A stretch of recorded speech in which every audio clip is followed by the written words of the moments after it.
How to hide a specific story from someone on Instagram.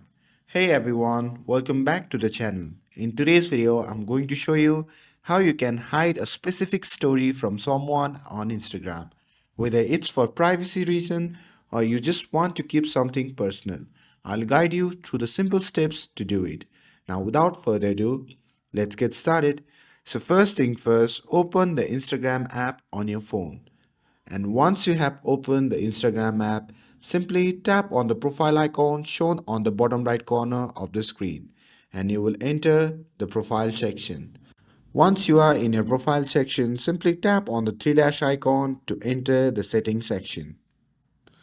And once you see the interface like this, you can simply scroll down until you see the hide story and live, and you simply need to tap on that. Again, tap on hide story and live from. And here you will see a list of your followers.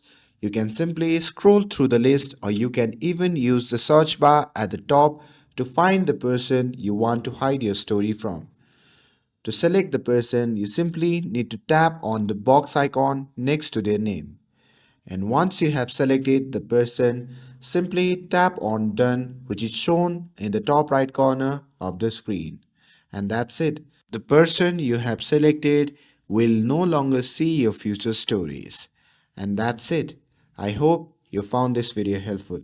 If you found this video helpful, don't forget to like, share and subscribe to get updated for more videos. Thanks for watching and I'll see you in the next video.